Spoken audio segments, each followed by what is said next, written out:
Hello hi നമസ്കാരം. ഞാൻ actor ശരത്തപ്പാനിയാണ്. ഞാനിപ്പോൾ നിൽക്കുന്നത് നമ്മുടെ സ്വന്തം കൊരട്ടിയിലുള്ള ടാനോക്ക് യൂണിസെക്സ് സലൂണിലാണ്. കുറച്ച് നാളായിട്ട് കേൾക്കുന്നുണ്ട് യൂണിസെക്സ് ടാനോക്ക് സലൂണിനെ പറ്റിയിട്ട്. ഫസ്റ്റ് ടൈമാണ് ഞാനിവിടെ വിസിറ്റ് ചെയ്തത്. അതുകൊണ്ട് തന്നെ ഭയങ്കരമായിട്ട് എക്സ്പീരിയൻസ് ചെയ്യും ഞാൻ. അവരുടെ ഇടപെടലാണെങ്കിലും സർവീസൊക്കെ ഗുഡ് സർവീസാണ്. ഉറപ്പായിട്ടും നിങ്ങൾക്ക് ഇവിടെ വിസിറ്റ് ചെയ്യണം. ഇത് നിങ്ങൾക്കൊരു ഗ്രേറ്റ് എക്സ്പീരിയൻസ് തന്നെയായിരിക്കും. സോ ഭയങ്കര ഹാപ്പിയാണ് ഞാൻ. ഇപ്പോൾ എനിക്ക് തോന്നുന്നൊരു ഫംഗ്ഷന് പോകണമെങ്കിലോ അല്ലെങ്കിൽ എന്തെങ്കിലും ഒരു സ്പെഷ്യൽ ഡേക്ക് നമുക്ക് വന്നു കഴിഞ്ഞാൽ ഒരുപാട് നമുക്ക് എക്സ്പീരിയൻസ് ചെയ്തിട്ട് നമുക്ക് ആ പ്രോഗ്രാമിനൊക്കെ പോകാൻ പറ്റും. നമുക്കൊരു കോൺഫിഡൻസ് ലെവൽ കൂടുന്ന തരത്തിലാണ് ഇവരുടെ ട്രീറ്റ്മെൻ്റ് എല്ലാം. പിന്നെ നമുക്കറിയാം, എവിടെ ചെന്നാലും നമുക്ക് കുറച്ച് നേരം വെയിറ്റ് ചെയ്യുമ്പോൾ ഏറ്റവും വേണ്ടത് നമുക്ക് ആംബിയൻസ് ആണ്.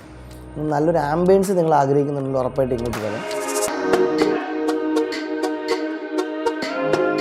സോ ഇനിയും ഞാൻ ഉറപ്പായിട്ടും വിസിറ്റ് ചെയ്യും. നിങ്ങളെല്ലാവരും വരിക.